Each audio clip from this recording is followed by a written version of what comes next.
Hello everybody and welcome to my channel. You are watching Tarot with Kuka and today is Saturday, October 31st, 2020, which is a very special day. We have Halloween, which was also known as Samhain, the Harvest Festival. Halloween traditionally seemed like it was like a pagan thing. Regarding, revolving around crops and, trying to scare away some evil spirits with, disguises. So it's a very special day. And we also have a lot of things happening astrologically. Currently we've been in Mercury retrograde now. And if you've heard me talk about Mercury retrograde in the past, I mean, this stuff is real. It affects instruments, it affects communication. When we talk about Mercury retrograde, what we're talking about is how Mercury's orbit from the Earth perspective is going in a reverse position from our perspective, and so it does interfere with these little things. And so it's kind of like when it's actually this period of time where even I'm very sensitive to it, and it's like I sometimes I just wish I could just sleep through it, but we gotta we gotta move forward and keep on trucking. We're also in Scorpio season. Woo woo! That's my I'm a Scorpio. I don't know if you all knew that, but yeah, Scorpio is kind of like to me a very special sign, in the sense that we're probably the one sign that embraces the shadow more than any others. And a lot of times again, the shadow work is not about going out and doing evil. It's the way I kind of look at the shadow and kind of learning about the shadow is, you have to understand it in order to bring people into the light and out of the shadows. And so you can't necessarily be afraid of the shadow. So, again, I'm kind of learning to embrace my shadow side as a Scorpio. Woo! So we also have other planets that are in retrograde. So there's just a lot going on astrologically, as well as a full moon on Halloween. And the full moon is in Taurus, I believe, as well as a blue moon.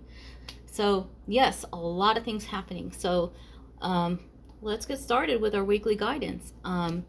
What I have done differently with our weekly guidance is, as you can see, there's only 2 cards with the Santa Muerte. I was actually focusing on just drawing the one card like I did last week, where we had the Hermit in reverse, where I kind of took that card as, the Hermit is always about solitude and, kind of seeking that connection via solitude with the divine. In this case, with it in reverse, what I kind of took it as is that the universe is talking to us, but we're having a hard time hearing it. And so, again, this journey is about opening up. And like I say, my connection with God, with the divine, with the universe is through tarot. And that's my tool of learning how to listen. And so I wanted to focus on one card instead of drawing the situation card and the guidance, because what I have been noticing is that our guidance has simply been about, when the moon card is just going into ourselves, introspection, analyzing where are we in our alignment with God, where are we in our alignment with the universe, are we treating others kindly, are we, our situation, if it's not such a positive situation, how are we changing it? Are we still kind of like fighting against the universe, which is kind of nudging us to change with resistance? Are we still kind of in a negative mindset? Where are we? And and it seems like the actions have been about changing our thoughts to positivity, believing in ourselves. For me, and again, everybody is different. For me, it's easy to trust God. God has never failed me. It's I who has failed God. And so, but there are those who may not trust God. So how are you with trusting and letting go and trusting that God has our back and taking care of us? So I had the intent on drawing one card, but again, you know, that little voice said 2. So I went with 2 cards. And so this week, if you also see next to it, I'm also putting in, because, you know, like I say, I always draw somebody from the light team, or from, you know, a light worker who wants to work with us. And I thought, you know, with Halloween and being that tomorrow and Monday we celebrate Dia de los Muertos, which is kind of which is a holiday which it has become very special to me. My childhood, I feared it fiercely. I mean, it was just like, it was like a nightmare fuel for me. When I was a little girl, we went to one of the towns that had it was an old historic town, which, you know, had a mission, and they were celebrating Dia de los Muertos in the town. And I was with my grandmother, and there was this black wooden, old-fashioned black wooden coffin that was lined with red silk, and I remember it clearly. And there was like baked bread in there, and my grandma wanted me to go and eat bread from the coffin. And all I could, in my childhood mind, what I saw was they took the body out and put the bread in, which I know now in my adult life that was, I hope that wasn't what happened, but in my child mind, it was like there was a dead body in there, and now we're eating bread out of it. Nope. But since I have lost some special loved ones that have been, you know, that are just like near and dear to me, I've embraced this holiday, you know, as, even though they're in my thoughts every day, this, you know, is just kind of a day to really honor them. So with that, let's go forward. Let's see what this special week has in store for us. So I'm going to turn this first card, and it's very delicate because this. So what we have here, let me bring this up, is the King of Swords in reverse. This is very interesting. And this time I'm actually going to pull the second card as well, because like I said, I wanted to do a single card, but we have a partnership going on today, so let's pull the second card and see what to do. Wow. So I don't know if you remember this, we recently had the Six of Swords in reverse. So interesting, both cards are in the reverse position. So with that, let's get started. It seems like this week is about our thoughts, is really kind of what's jumping out, since the swords do reflect on our intellect and our thoughts. So again, our thoughts are very powerful, people. We can actually, you know, I'm not talking about, well, you know, some people do have that kinetic telekinesis where they can think things and make things happen, you know, Carrie, remember that? But in essence, our thoughts are very powerful. And so again, where are we in our thoughts? Are we positive? Are we having negative mindset? So let's take a look at the King of Swords in reverse with the advice of the dead. You do not need to deal with an argument directly. One you already know you can win, but rather to redirect your efforts towards more profitable emotional objectives. So with the King of Swords, he's like the apex of the swords. He's mature. He's got his stuff together. He has the balance of his thoughts. He can clearly think things through. He has logic on his side. He's even in control of some emotion. Maybe he can use a little more emotions, because, you know, the males, you know, they tend to be the logical, analytical side. So with this card in reverse, it's kind of like what I'm getting is, are we still kind of focusing and putting our thoughts and our energy into something that no longer serves us? With, you know, because what really jumped out with me is just, are we dealing with petty squabbles? You know, is that, and, you know, in a sense, in that petty squabble, is it really bringing you down? And what kind of draws me towards with the Six of Swords in reverse, if you remember, our Six of Swords is in the upright direction, is about moving forward, and yet, you know, you're carrying your weight. But the positive aspect of this card being in the reverse position is that weight is falling out of the boat. If you see all the swords and the skulls, let go of what no longer serves you, is kind of what I'm getting out of this. especially around this full moon. The full moon is all about release. Whoa, that just kind of gave me goosebumps. So let's take a look at the advice of the dead from the Six of Swords. And so, continue to row towards the voyage that you have decided to embark upon, bringing with you the weight of all the errors you have made, but that have enriched you and made you mature. So in a sense, it's okay to hold on to things, but then again, don't let it be your anchor to where you're not moving forward. Do you kind of get what I'm saying with that balance of carrying things from your past? Carry the lessons. Don't carry the guilt. Don't carry the shame. It's not worth it. It's what makes you sick. And, you know, it's, you know, like I said, you know, my time in the brief time that I was in the hospital, yeah, I did a lot of soul searching. And so, you know, I'm kind of going through a cleansing process, whether it's a self-cleansing, of letting things go that no longer serve me. And it's been a lot of soul searching. And, you know, right now with, you know, the apex of coming to the full moon, it's time for me to release. The full moon is about releasing stuff. So the next card I have for us is, again, since we are with Dia de los Muertos, you know, Santa Muerte, you know, again, she is a very special spirit that guides the departed souls into heaven. This is through the Hispanic belief. You know, she actually came to me in a dream where, you know, it was like a horrible nightmare, and she was the one that brought me out of that nightmare. At the time, I didn't see it that way. I thought she was part of the nightmare because she is, you know, she is a very, she can be a very scary figure to look at, but at the same time, I do see beauty with her. You know, she is, you know, a female skeleton, you know, with, you know, in this white robe and veil, you know, so, she was protecting me back then.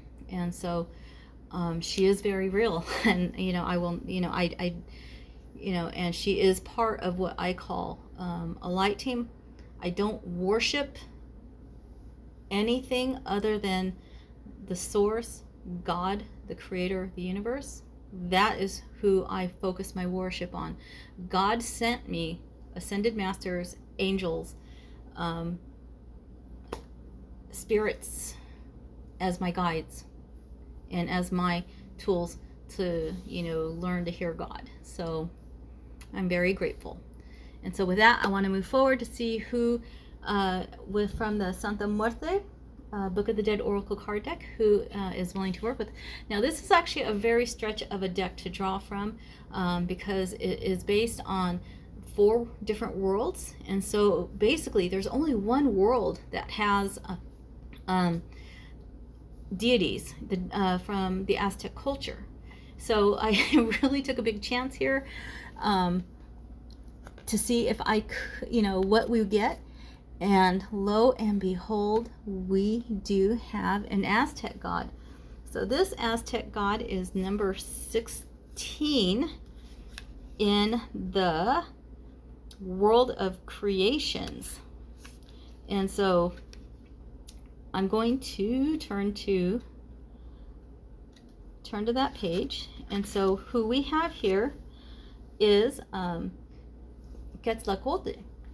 He is the final card in the world of creations, and so he is actually a very important Aztec god. I'm going to read directly from the guidebook, pages 24 and 25.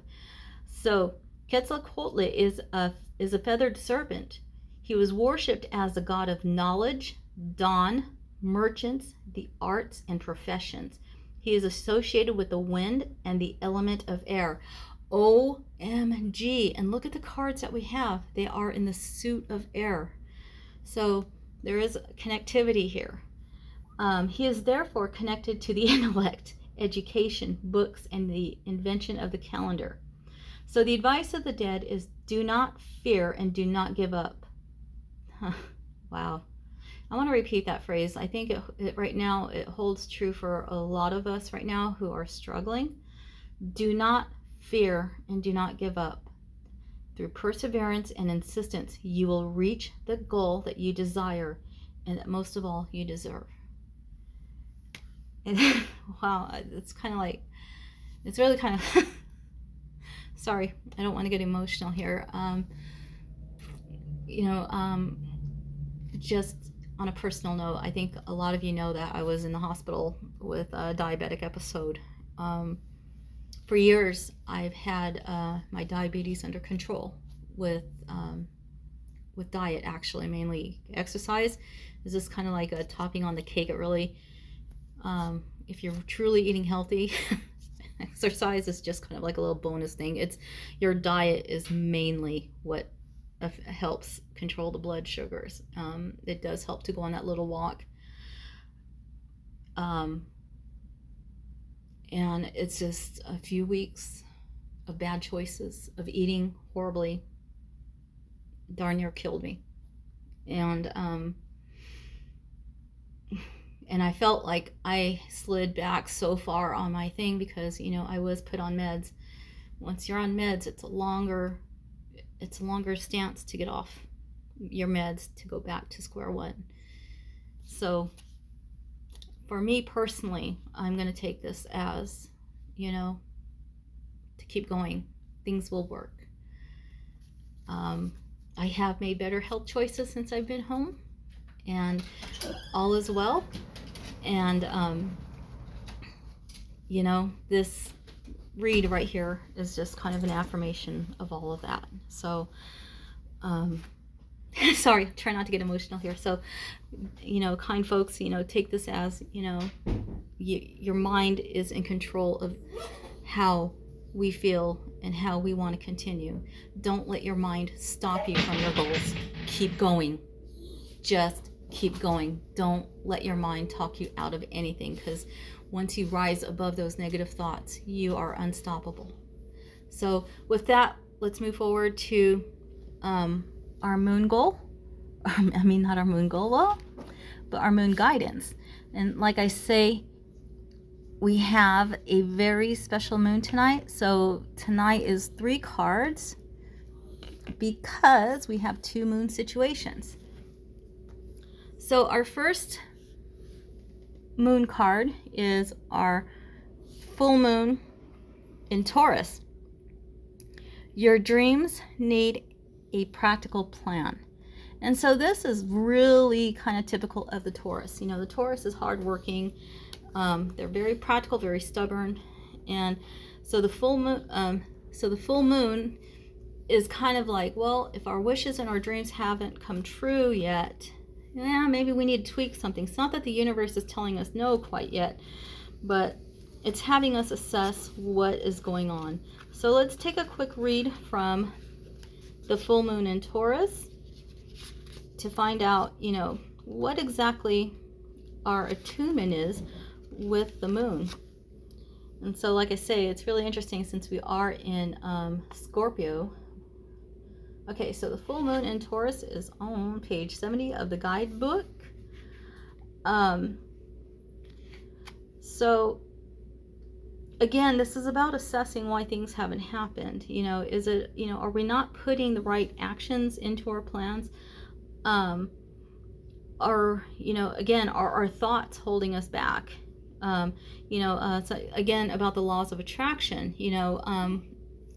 one of the things I can say is change your thoughts. Instead of saying like, I hope this happens, declare it and say, thank you, thank you universe, thank you God, thank you for providing this, or whatever it is you desire. So the full moon in Taurus is still asking us to keep going. One of the attunements with this particular full moon is write down 10 things that are wonderful about you. And again, this is like a baby step on about the positive manifestations, positive thoughts. So the teaching of the full moon here is a time to get back to earth, get grounded, work through any negative feelings you've been dealing with. Hello, oh my God, how this is just all connecting. And to find a balance between being passionate and being overly intense. Money issues may come to a head at a time of the full moon in Taurus. And God, yeah, you know, if you're feeling that, you know, start focusing on the abundance. But you can take this card as a sign to pay more attention to your cash flow no matter when you draw it. Wow. This is, it's kind of giving me goosebumps how the connections here. So I'm also kind of pulling in the blue moon here, where the blue moon now is a totally different positive message with respect from the Taurus, you know, where it's asking us to kind of assess, work a little harder, definitely release those negative thoughts. Believe in the impossible with the blue moon. And so again, let's look at what the blue moon is all about. So again, a blue moon, I think there's like been different meanings about the blue moon. It's kind of like an extra full moon in a month. It's like two full moons in a month. So with the blue moon on 1/12, we're going to read all about it.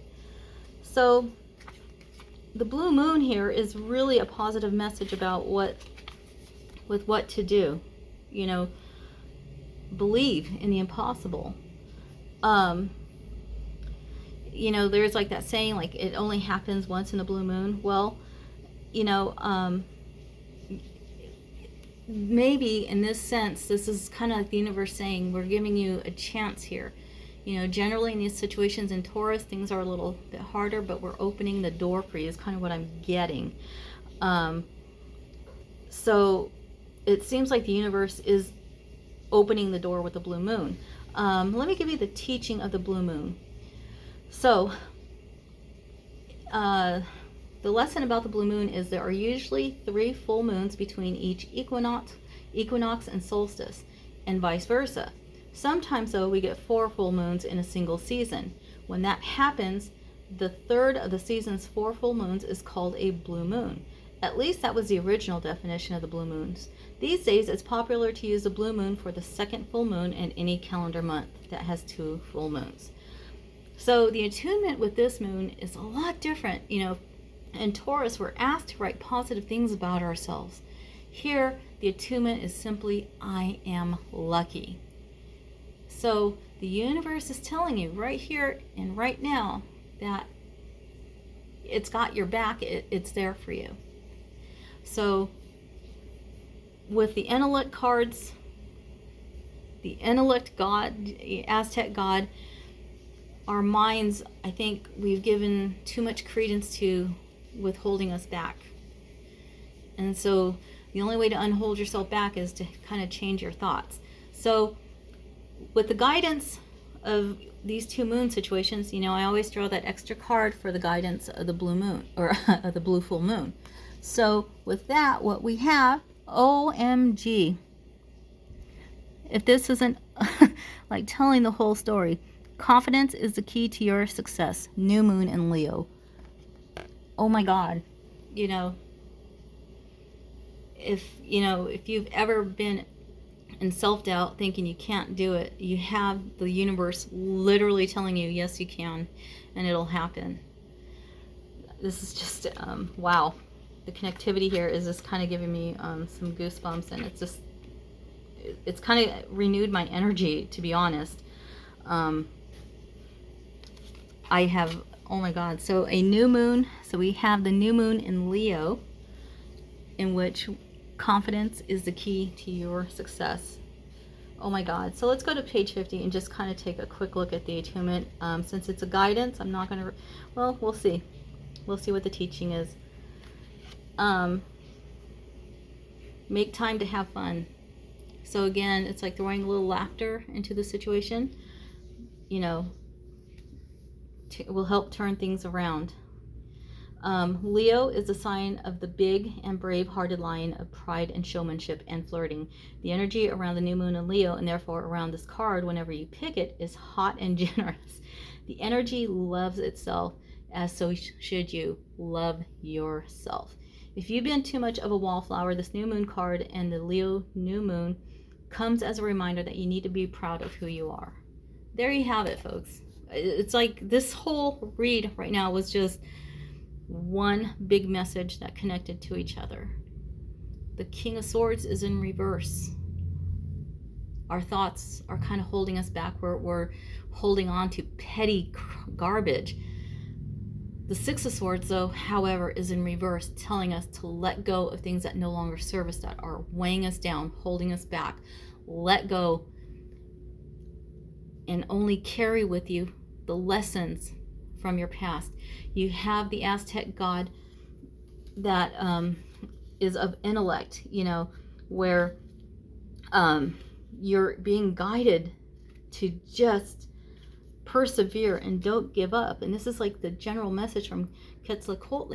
You have the full moon in Taurus, even though your plans don't seem like they're working out. You have the blue moon telling you that the impossible is about to happen. You have the guidance from the moon telling you to have confidence.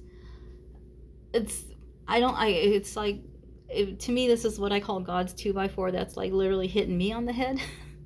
And I really would like to just end this video, because I can go on and on about believe in yourself, love yourself, trust God,